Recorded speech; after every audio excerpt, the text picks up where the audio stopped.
قبیلے سے انہیں قبیلوں کے سردار کی طرح مدح میں اشعار کہے گئے تھے۔ قصیدے کا جو بیسیکلی اسٹارٹنگ ہوئی تھی وہ ہوئی تھی عرب سے۔ عرب میں جو وہاں پہ قبیلے ہوتے تھے پہلے دور میں، آپ لوگوں کو پتہ ہوگا، تو قبیلوں کا ایک سردار ہوتا تھا، تو سردار کو خوش کرنے کے لیے کچھ اشعار کہے جاتے تھے، تو وہ اشعار تھے وہ اسی طرح سے مسلسل نظم کی طرح سے، تو وہیں سے یہ قصیدے کی شروعات ہوئی تھی۔ ان کے لیے قصیدے پڑھے جاتے تھے وہاں کے قبیلوں کے سرداروں کے لیے، تو وہیں سے یہ شروعات ہوئی تھی اس کے قصیدے کی، پھر یہ یہاں بھی آیا تھا، اور انہی اشعار کو قصیدہ کہتے تھے، ٹھیک ہے۔ مدح میں یعنی کہ ان کی تعریف میں، وہاں کے سردار کی تعریف میں اشعار کہے جاتے تھے، اور انہی اشعار کو قصیدہ کہا گیا ہے۔ قصیدے کا آغاز عرب میں ہوا، عرب سے فارسی میں آیا۔ کہاں سے شروعات ہوئی تھی قصیدے کی؟ عرب سے ہوئی تھی، پھر عرب سے یہ فارسی میں آیا، یعنی کہ عربی زبان سے یہ فارسی زبان میں آیا، اور فارسی سے پھر یہ اردو میں آیا، ٹھیک ہے، فارسی سے یہ اردو زبان میں آیا تھا۔ تو اگر اس طرح سے پوچھا جائے کہ اردو میں کہاں سے آیا قصیدہ، تو اردو میں جو آیا ہے وہ فارسی کے راستے آیا ہے، لیکن بیسیکلی جو شروعات ہوئی ہے وہ عربی سے ہوئی ہے، ٹھیک ہے۔ اور اردو میں قصیدے کی ابتدا دکن سے ہوئی ہے، اور جو اردو میں جو قصیدے کی ابتدا ہوئی یعنی کہ ہندوستان میں سب سے پہلے قصیدہ کہاں پڑھا گیا تھا یا کہاں شروعات ہوئی تھی، وہ ہوئی تھی دکن سے۔ اور دیکھا جائے تو دکن ہی زیادہ تر اردو کی اصناف کا ہی موجود رہا ہے، جیسے کہ غزل کی شروعات یا نظم کی شروعات یا داستان کی شروعات اور مثنوی کی شروعات، موسٹلی زیادہ تر اصناف جو تھیں وہ اردو کی سب دکن سے ہی شروعات ہوئی ہیں، تو اسی کی پیروی کرتے ہوئے قصیدہ بھی دکن سے ہی شروعات ہوئی ہے۔ ہم اس کے لیے بھی یہی کہہ سکتے ہیں کہ دکن سے ہی شروعات ہوئی ہے، اور دکن سے قصیدے کو ہی فروغ ملا۔ تقریباً 16ویں صدی کے آس پاس قصیدے کو فروغ ملنا شروع ہوا تھا۔ کون سی صدی تھی؟ 16ویں صدی میں، اور 16ویں صدی میں ہی قطب شاہی سلطنت قائم ہوئی تھی۔ قطب شاہی سلطنت کب قائم ہوئی تھی؟ 16ویں صدی میں ہی، اور اسی سلطنت کا 5واں بادشاہ ہوا ہے محمد قلی قطب شاہ۔ محمد قلی قطب شاہی سلطنت کا کون سا بادشاہ تھا یہ بھی یاد رکھیے گا، ایگزام میں پوچھ لیتے ہیں، تو یہ تھا 5واں بادشاہ، اور قلی قطب شاہ کو ہی اردو کا پہلا قصیدہ گو شاعر بھی مانا جاتا ہے، ٹھیک ہے۔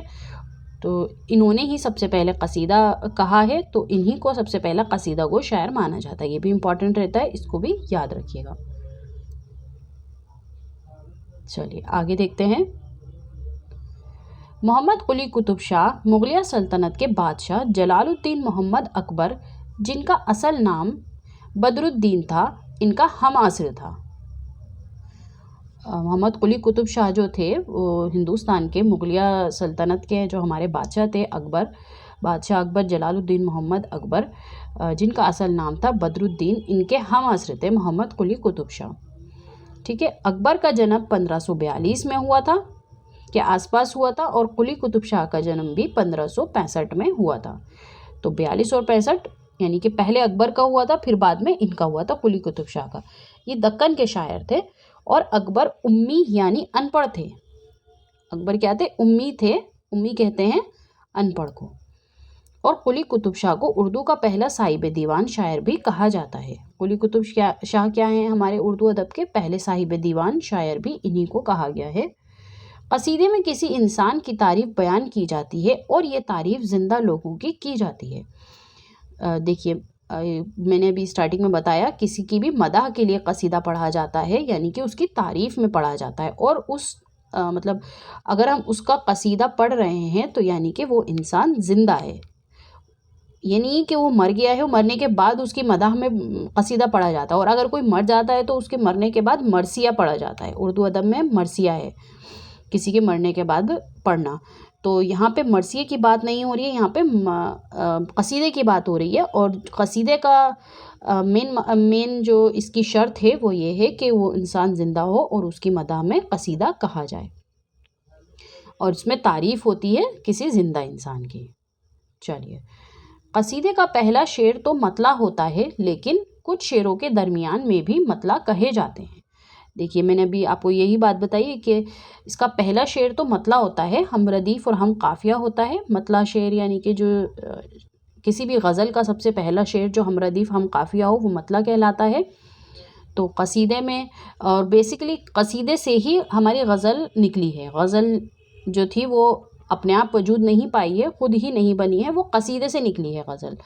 تو اسی لیے غزل کا بھی پہلا شعر ہم ردیف اور ہم قافیہ ہوتا ہے، یعنی مطلع ہوتا ہے. تو اسی وجہ سے ہوتا ہے کیونکہ وہ قصیدے سے نکلی ہے. تو یہ شرط جو بیسیکلی جو پرائیورٹی ہے وہ پہلی قصیدے کے لیے تھی یہ والی. تو پہلا شعر تو مطلع ہوتا ہے قصیدے کے لیے، لیکن کچھ شعروں کے درمیان میں بھی مطلع کہے جاتے ہیں، اور بیچ بیچ میں جب شعر کہے جاتے ہیں تو ان کے بیچ میں بھی کوئی ایسا شعر آ جاتا ہے جو ہم ردیف اور ہم قافیہ ہوتا ہے، یعنی کہ وہ مطلع بیچ بیچ میں آ جاتا ہے. طویل مطلعوں کی تعداد کبھی کبھی 5 تک پہنچ جاتی ہے. کبھی کبھی مطلع اتنے طویل ہو جاتے ہیں کہ وہ 5 تک بھی پہنچ جاتے ہیں.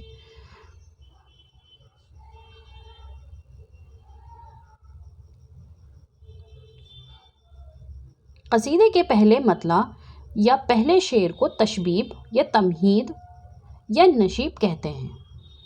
اس کے پہلے شعر کو کیا کہتے ہیں؟ مطلع یا پھر تشبیب یا تمہید یا نشیب. یہ سبھی ٹرمز ہیں، ان کو یاد رکھیے گا، یہ ایگزام میں پوچھ سکتے ہیں کہ قصیدے کا اور دوسرا لفظ کیا ہے اور کس نام سے بلاتے ہیں، کہ پہلا جو اس کا شعر ہوتا ہے وہ مطلع ہوتا ہے یا تشبیب ہوتا ہے یا تمہید ہوتا ہے یا نشیب ہوتا ہے.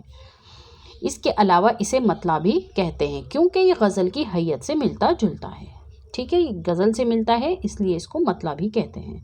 قصیدے میں ایک سے زیادہ مطلع بھی آ سکتے ہیں. ٹھیک ہے، یہ بات یاد رکھیے گا کہ قصیدے میں ایک سے زیادہ بھی مطلع آ سکتے ہیں. جیسے ایک مطلع کے بعد دوسرا مطلع آ جائے تو اسے حسن مطلع کہتے ہیں، اور یہی شرط جو ہوتی ہے وہ ہماری غزل میں بھی رہتی ہے. ایک کے بعد ایک دوسرا مطلع آ جاتا ہے تو اسے حسن مطلع کہتے ہیں یا زیب مطلع. اور دو سے مطلع کو دو مطلعین یا تجدید مطلع یا ذل مطالع بھی کہتے ہیں. جب ایک کے بعد ایک دوسرا مطلع بھی آ جائے، یعنی کہ دوسرا مطلع یعنی ہم ردیف اور ہم قافیہ 2 شعر مسلسل آ جائیں تو اس کو ذو مطلعین، تجدید مطلعین یا ذل مطالع بھی کہتے ہیں. ٹھیک ہے، سب سے آخری میں مقطع آ جاتا ہے. سب سے آخری میں کیا آتا ہے؟ قصیدے کے مقطع یعنی کہ جس میں شاعر اپنا تخلص بیان کرتا ہے. جیسے کہ اقبال کا تخلص کیا ہے؟ اقبال ہی ہے. غالب کا تخلص کیا ہے؟ غالب. اسد اللہ خان غالب، ان کا پورا نام تھا اسد اللہ، تو غالب انہوں نے اپنا تخلص رکھا تھا. جیسے کہ غالب کا شعر ہے، ہیں اور بھی دنیا میں سخنور بہت اچھے، کہتے ہیں کہ غالب کا ہے انداز بیاں اور. تو یہ ان کا مقطع کا شعر ہے غالب کا. ٹھیک ہے، چلیے آخر میں دعا پر خاتمہ کلام ہوتا ہے جسے برائنن الاختتام یا حسن المقطع کہتے ہیں.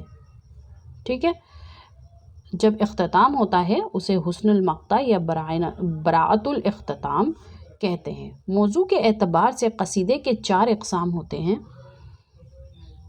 موضوع کے اعتبار سے دیکھا جائے تو قصیدے کے 4 اقسام ہوتے ہیں جو مندرجہ ذیل ہیں.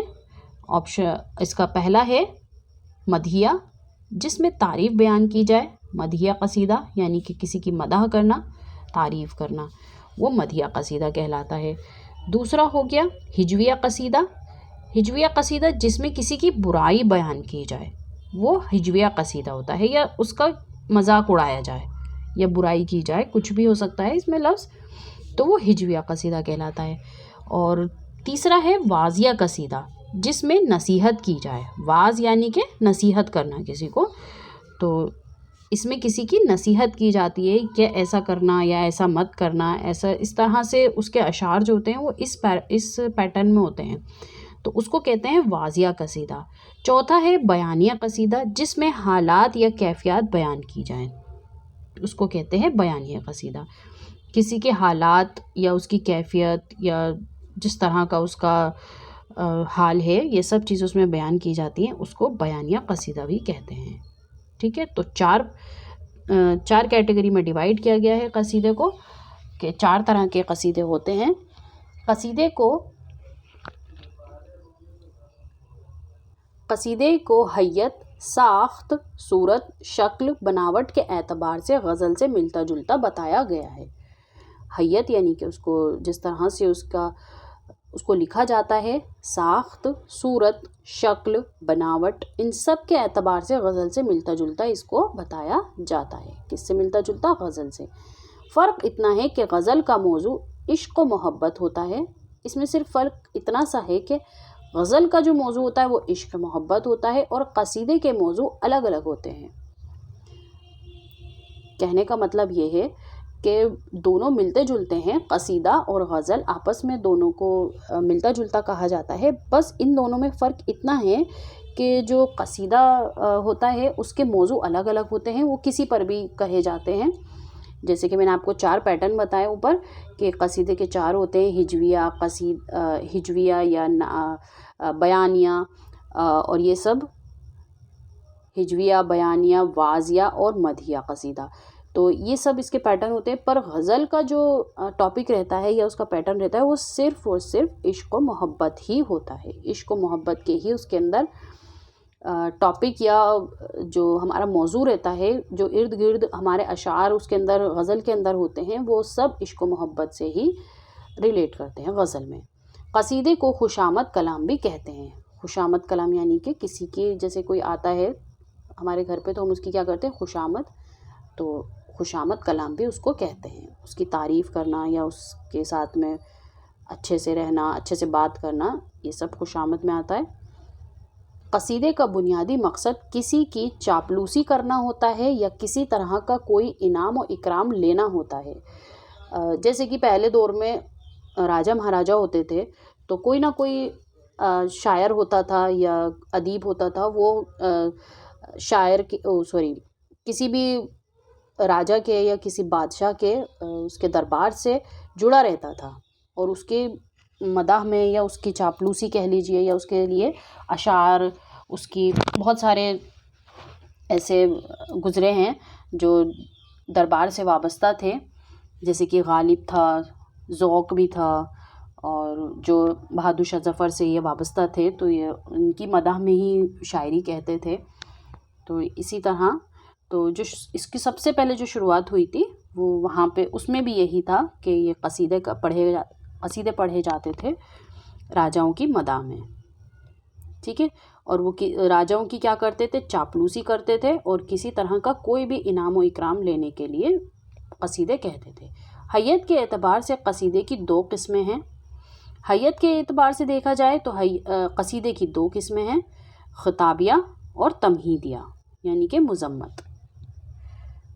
حیت کے اعتبار سے ہم نے دیکھا تو اس کی 2 قسمیں دیکھی ہم نے، اور اوپر ہم نے پڑھی ہیں اس کی موضوع کے اعتبار سے، ٹھیک ہے، تو اس کو یاد رکھیے گا۔ موضوع کے اعتبار سے اس کی 4 قسمیں ہیں۔ ایگزام میں اس طرح سے بھی آ سکتا ہے کہ موضوع کے اعتبار سے کتنی قسمیں ہیں، تو کوشچن کو دھیان سے پڑھیے۔ موضوع کے اعتبار سے 4 قسمیں ہیں، مدحیہ، ہجویہ، واضیہ اور بیانیہ، اور حیت کے اعتبار سے ہیں 2 ہی قسمیں، خطابیہ اور تمہیدیہ۔ چلیے اس کو پڑھ لیتے ہیں۔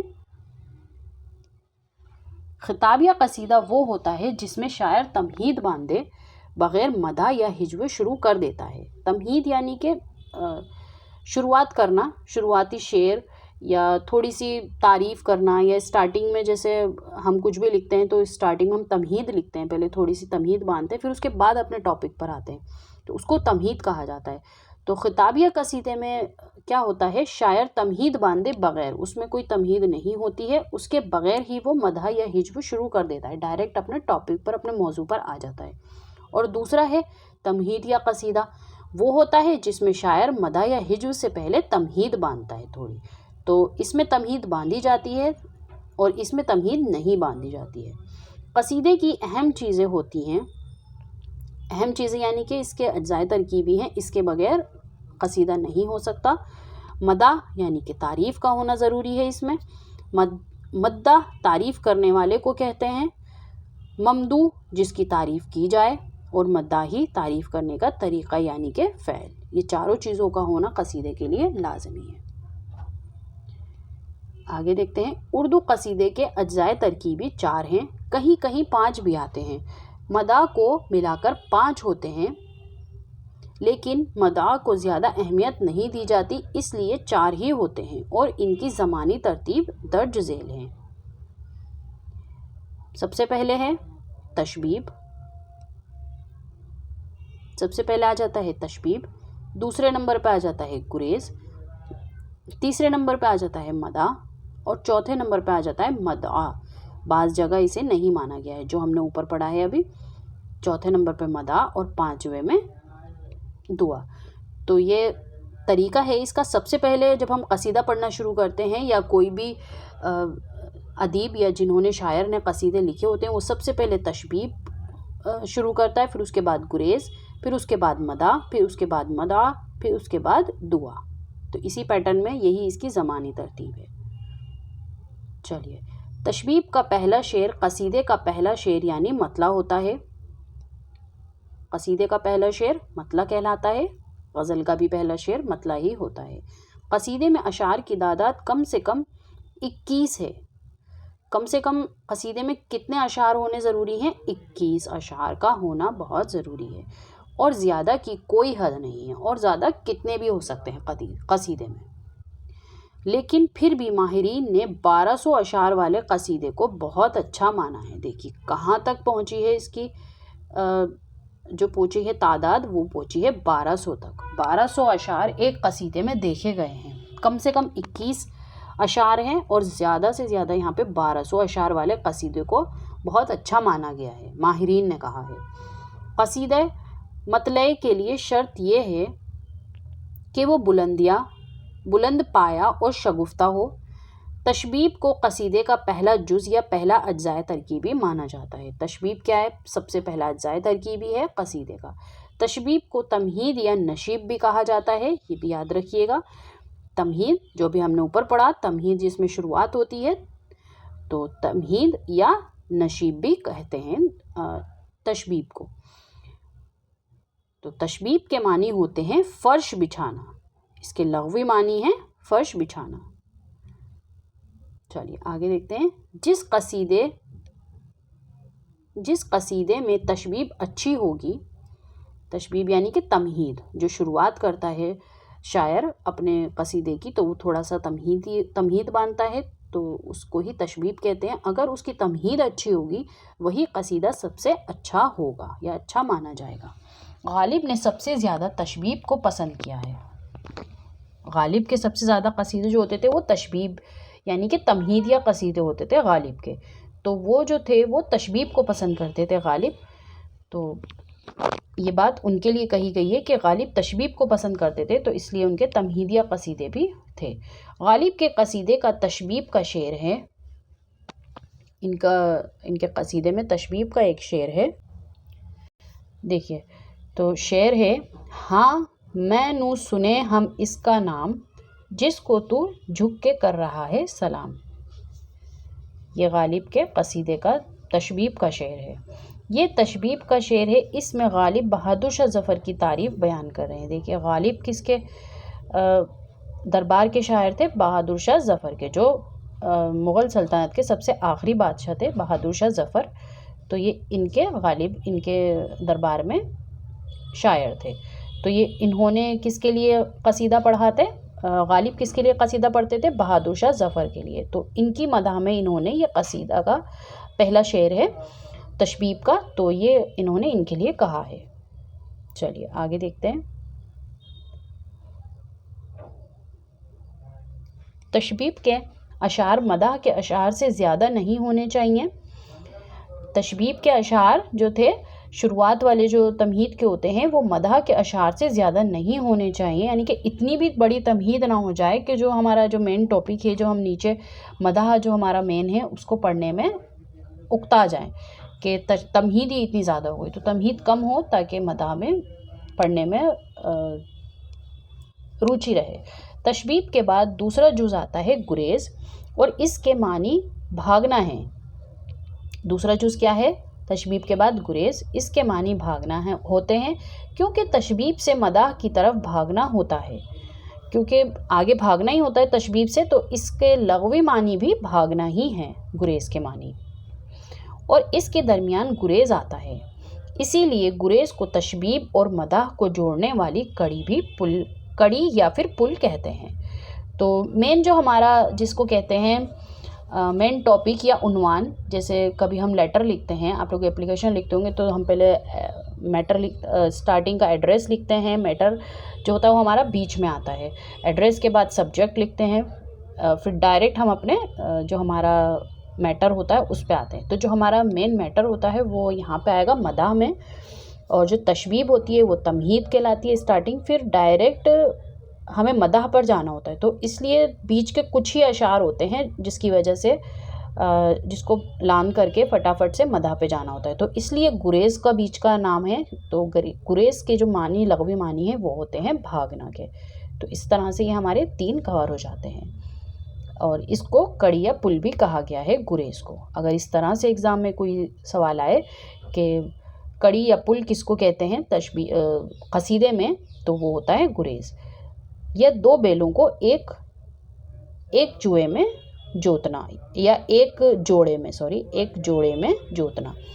گریز کا مقصد صرف اتنا ہوتا ہے کہ وہ تشبیب کو اور مداح کو ایک ساتھ جوڑے، اور شاعر کے پاس یہ ہنر ہوتا ہے، ٹھیک ہے، شاعر کے پاس یہ ہنر موجود ہوتا ہے کہ وہ کب تشبیب ختم کر دے اور کب گریز آ جائے، وہ بات پتہ ہی نہیں چلنے دیتا یا پتہ ہی نہیں چلتی۔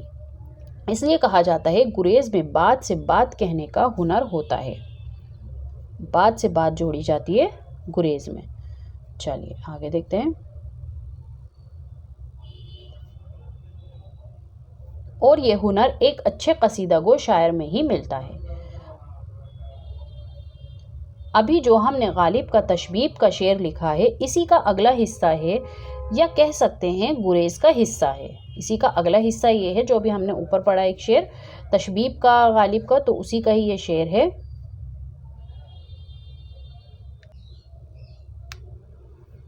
جی تو شعر یوں ہیں: تو نہیں جانتا تو مجھ سے سن، یہ غالب کا شعر ہے، تو نہیں جانتا تو مجھ سے سن، نام شہنشاہ بلند مقام، قبلہ جان و دل بہادر شاہ، مظہر ذوالجلال والاکرام۔ ٹھیک ہے، دیکھیے کس طرح سے انہوں نے اس کا آگے کا حصہ کہا ہے، اور اسی کو کہا جاتا ہے گریز۔ اسی سے آگے جا کے مداح بنتا ہے اس کے آگے، ٹھیک ہے۔ یہ دوسری اجزائے ترکیبی ہوتی ہے جسے گریز کہتے ہیں، اور یہ تشبیب کو مداح سے جوڑتا ہے، یعنی کہ بیچ کی کڑی کا کام کرتا ہے، جوڑنے کا کام کرتا ہے، اور اس کے بعد مداح کے اشعار آ جاتے ہیں۔ مداح قصیدے کا سب سے اہم جز ہے۔ سب سے اہم جز کیا ہے؟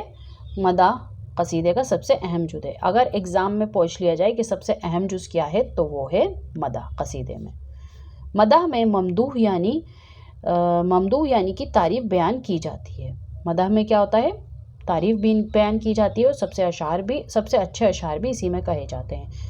مداح قصیدے کا تیسرا اجزائے ترکیبی ہے، یہ تیسرے نمبر کا اجزائے ترکیبی ہوتا ہے۔ غالب کے قصیدے کے مداح کے اشعار ہیں، جی شعر ہے یہاں پہ، مداح کے اشعار کچھ دیے ہیں غالب کے۔ تو شہ سوار طریقہ انصاف، نو بہار حدیقہ اسلام، جس کا ہر فعل صورت اعجاز، جس کا ہر قول ہے معنی الہام۔ تو یہ ان کا مداح کے اشعار تھے۔ یہ غالب کے قصیدے کے مداح کے اشعار ہیں جو انہوں نے بہادر شاہ ظفر کی مداح میں لکھا تھا۔ آگے دیکھ لیتے ہیں۔ دعا قصیدے کا آخری جز ہے، سب سے آخری میں آ جاتا ہے دعا، اور اسی میں اختتام ہوتا ہے قصیدے کا۔ قصیدے کا اختتام کرنے کے لیے یہ ضروری ہوتی ہے دعا، کیونکہ جو قصیدہ گو ہوتا ہے اس کی امید یہی ہوتی ہے کہ میں دعا کروں گا تو مجھے کچھ نہ کچھ تو انعام ملے گا ہی۔ شروعات میں کیا ہوتا ہے؟ تمہید باندھتا ہے، پہلے شاعر جو ہوتا ہے وہ تمہید باندھتا ہے، تو اس میں بھی تعریفیں بیان کرتا ہے، تو اس سے بھی بادشاہ خوش ہوتا ہے، اور آخر میں جب وہ دعا کرتا ہے، دعا میں یعنی کہ اس میں وہ ظاہر ہی ہے کہ وہ بادشاہ کے لیے دعا کرے گا، تو اس میں بھی اس کو کچھ نہ کچھ انعام ضرور ملے گا، تو وہ اسی امید میں رہتا ہے۔ اگر ہم یہاں مداح کی بات کریں تو مداح میں قصیدہ گو اپنی ضرورت کی بات کرتا ہے، دیکھیے تو مدا جو ہے وہ کہیں کہیں مانی گئی ہے اور کہیں کہیں نہیں مانی گئی ہے اس کے جز میں. تو کیونکہ یہ ہر شاعر جو تھا وہ استعمال نہیں کرتا تھا، کوئی کوئی استعمال کرتا تھا مداح کو. تو اس میں قصیدہ کو اپنی ضرورت کی بات کرتا ہے، مجھے اس چیز کی ضرورت ہے یا مجھے فلاں چیز کی غرض ہے. قصیدہ کو ڈائریکٹ نہیں بتاتا، انڈائریکٹ طریقے سے اپنی غرض کا ذکر اشعار کے ذریعے استعمال کرتا ہے. ٹھیک ہے، تو اسی کو مداح کہتے ہیں اس میں.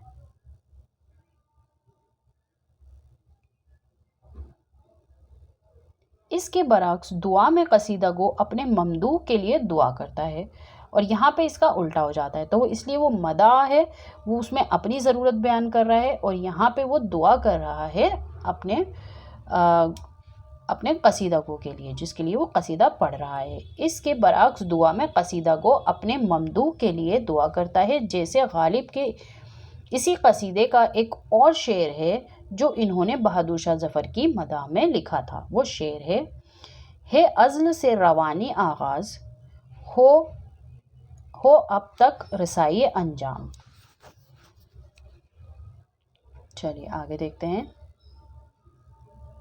یعنی غالب نے اس میں دعا کہی ہے کہ بہادر شاہ ظفر کی سلطنت تا قیامت تک قائم رہے. اس میں انہوں نے دعا کہی ہے، تو یہ اس میں اشعار سے یہی دکھتا ہے. قصیدے کے بارے میں مختلف اقوال کیا کہے گئے ہیں. زندوں کی تعریف کو قصیدہ کہتے ہیں، اور مردوں کی تعریف کو، جس میں ناصف اور افسوس بھی شامل ہوتا ہے، اسے مرثیہ کہتے ہیں. ٹھیک ہے، اور یہ کس کا قول ہے، کس نے کہا ہے؟ مقدمہ شعر و شاعری میں جو 1893 میں آئی تھی، الطاف حسین حالی نے کہا ہے ان کی کتاب میں مقدمہ شعر و شاعری میں، کہ زندوں کی تعریف کو تو قصیدہ کہتے ہیں، اور مردوں کے بارے میں جو بات کی جائے اس کو مرثیہ کہتے ہیں. اور یہی حالی کا شعر بھی ہے یہاں پہ. غزل اور قصیدے کے ناپاک دفتر ہیں، غزل اور قصیدے کے ناپاک دفتر ہیں،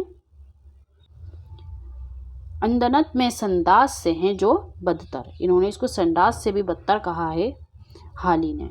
ان کی جو مقدمہ شعر و شاعری تھی اس میں یہ اشعار لکھے ہیں انہوں نے.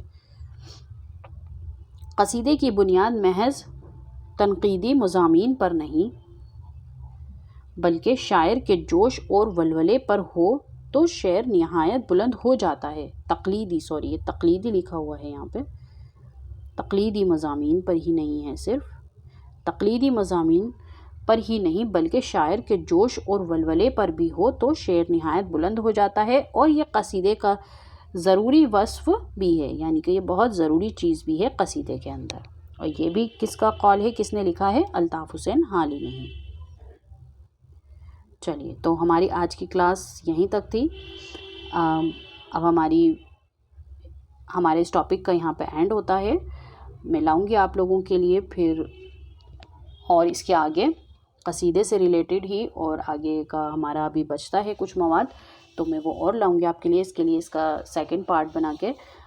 تو آج کے لیے اتنا ہی. اور اگر آپ اپنی تیاری کو اور آگے بڑھانا چاہتے ہیں، تو آپ ہمارے آفیشیل واٹس ایپ نمبر پر رابطہ کر سکتے ہیں. آپ ہمارے کورسز سے بھی جڑ سکتے ہیں،